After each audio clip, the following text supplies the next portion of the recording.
Well, turning now to Israel, the Iranian-backed Hezbollah is set on rebuilding as a military force to resume its fight against the Jewish state.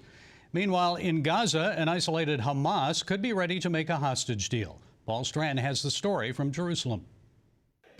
U.S. intelligence says Hezbollah is recruiting more fighters and looking for more weapons. Reports indicate the terror group aims to rebuild and continue its fight far into the future, despite Israel destroying more than half its weapons and killing thousands of its fighters. The ceasefire specifically forbids the terror group from rearming, a main concern for Israel in the negotiations. As for Hamas in Gaza, Israel's defense minister says the IDF's degradation of Hezbollah and successful strikes against Iran have isolated the terror group, increasing the odds it will do a hostage deal. Both the places of deterrence of Iran and what's happening in Lebanon, and in all places, the intensity of the pressure of this monstrous organization called Hamas is increasing, and there's a chance that this time we will really be able to advance a hostage deal. The Israeli government reportedly has submitted a new ceasefire proposal. Meanwhile, President-elect Trump, who is said to want a deal before he takes office, has appointed Adam Boehler, one of the negotiators of the Abraham Accords, as a special envoy for hostage affairs. The IDF says it's recovered the body of another hostage, Itai Svirsky.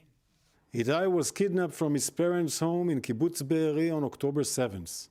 His parents were murdered by Hamas terrorists. Itai was kidnapped alive. In January, we announced he was murdered, and together with him, Yossi Sharabi was killed. In the U.S. Capitol, New York lawmakers honored Omer Nutra.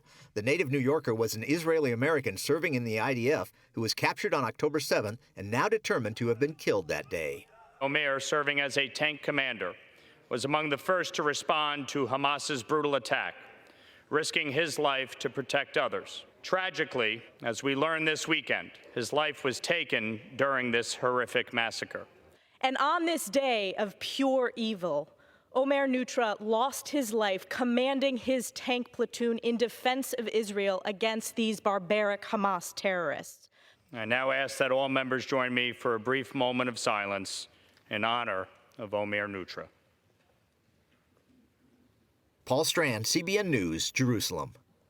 Gordon, a Israeli delegation is on its way to Cairo for negotiations, and they're hoping that Donald Trump's warning against Hamas will make a difference this time.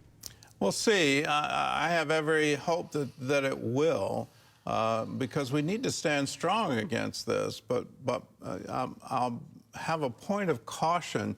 We're already seeing with Hezbollah with the ceasefire. In their ideology, they want to wipe Israel out. That's what they have proclaimed that they want to do, and they're quite upfront with their intention. They also pledge allegiance to the Ayatollah. So they're essentially an Iranian proxy and a shadow government within a larger government of Lebanon. And they're also a political party. Hamas is a political party, and they're an offshoot of the Muslim Brotherhood. They also have vowed to wipe out the Jewish state. Their entire thing is creating a totally Palestinian state in place of Israel, and that means genocide. It means wiping out every single Jew living in Israel. So let's recognize what they're saying and believe them. These are in their founding documents. It's not like they've hid it. They've put it out there for the entire world to see. If there's a ceasefire, if they release the hostages, is it just giving them an opportunity to reload? Hezbollah right now is reloading, and their ideology hasn't changed. They haven't somehow come to the realization that it's a good idea to have Israel in the Middle East. They haven't come to that. Hamas isn't coming to that. And so are we just sort of playing this game of let's kick the can down the road? At some point in time, the entire world needs to stand up and say, no, this ideology is wrong at its core. You don't have the ability to do this, and not on our watch. We vowed after the Holocaust that we will never forget. We will remember, and we vowed never again. In our generation, right now, it's happening. The anti-Semitism rising around the world. the let's wipe Israel off the map, to hear on the streets of America, from the river to the sea, Palestine will be free, and for people not to understand that means killing every single Jew in Israel. No, this cannot happen in our generation. We need to stand firm, and we need to stand until this ideology is completely removed.